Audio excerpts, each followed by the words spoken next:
नवादा जिले के ग्राम काया गांव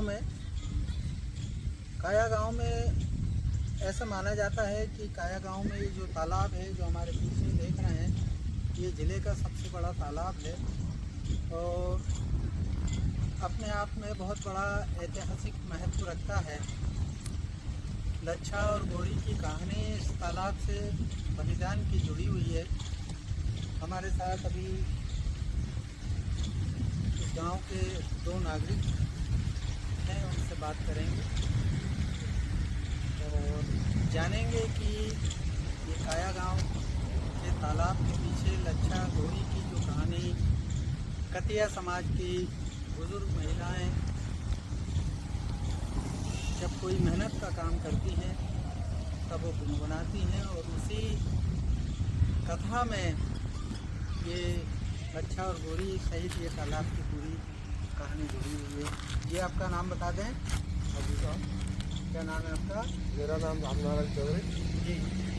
क्या है ये तालाब के पीछे की कहानी, बताएंगे? कितनी याद है आपको? साहब, ये तालाब तो करीबन 500 वर्ष पुराने एक ऐतिहासिक धरोहर है और हमारे जो कतिया समाज के बुजुर्ग हैं, पहले इस गांव में 500 वर्ष पुराने समय में इस गांव में पानी की बहुत समस्या थी जी।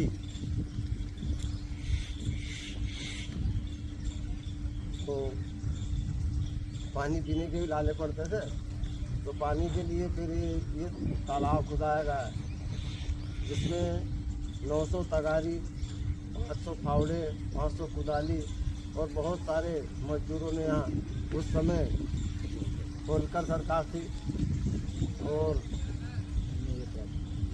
हाँ, उनने ये सामान दिया था और इसकी खुदाई की गई।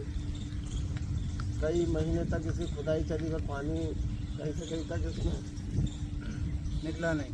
हाँ, तो फिर सपना दिया गांव के जो एक छड़ीदार, पहले बोलते चौकीदार, भाऊ बड़ाई जिसको बोलते थे,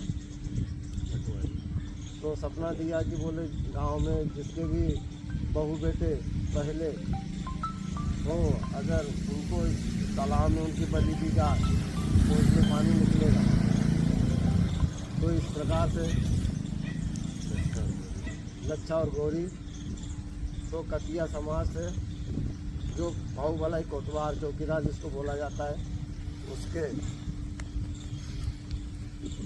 पुत्र और उसकी पुत्रवधू,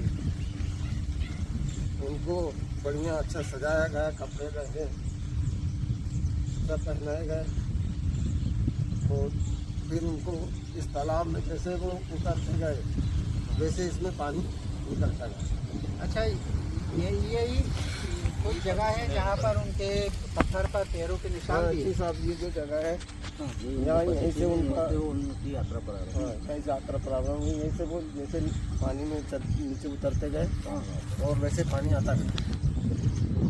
मतलब उन्होंने गांव के पानी के लिए इस तालाब में अपना बलिदान दे दिया। बिल्कुल। अच्छा, एक किस्सा और हमारे सुनने में आता है कि पूनम की रात में लच्छा और गोरी के चांदी और सोने के हाथ इस तालाब के बीचों बीच लोगों को दिखाई देते थे। कितनी सच्चाई?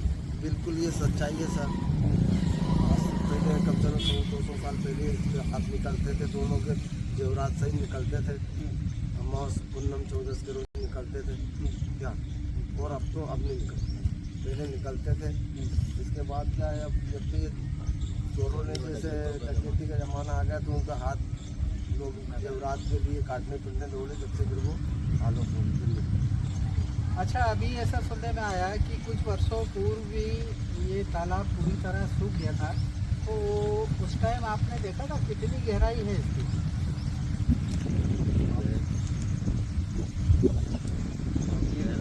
गहराई का तो सर हमको ये पता नहीं, पर वो तो इसमें ऐसा बताते हैं 360 पैड़ी है नीचे तक, बहुत गहरा है।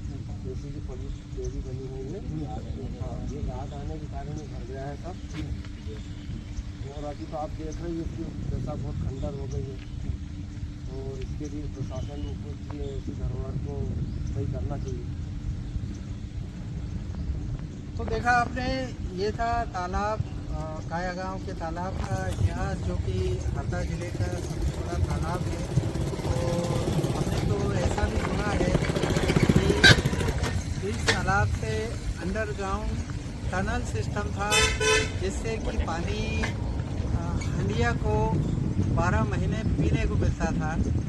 आज तालाब की जो पाल है बड़ी जीर्ण शीर्ण अवस्था में है। गाद भी काफ़ी यहाँ जमा होने से 360 पेड़ियाँ बता रहे हैं, और गाद जमा होने से पेड़ियाँ भी अब विलुप्त अवस्था में है, दिखाई नहीं देती हैं।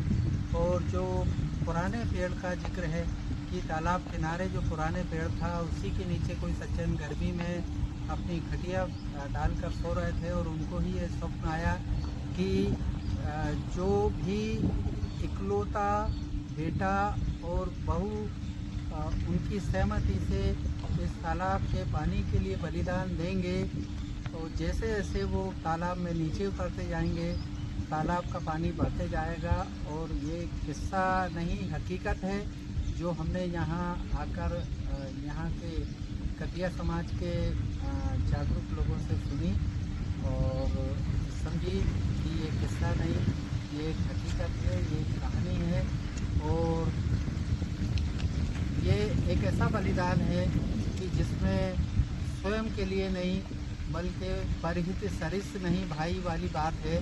पूरे गांव के लोगों की प्यास बुझाने के लिए छड़ीदार के इकलौते बेटे और बहू ने यहाँ पर अपना जीवित बलिदान दिया, जिसके कारण आज ये तालाब में पानी लबालब है।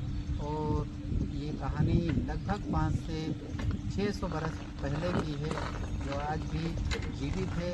और ऐसा हमने सुना भी है कि यहाँ की कतिया समाज की जो महिलाएं हैं, वो महिलाएं जब कोई भी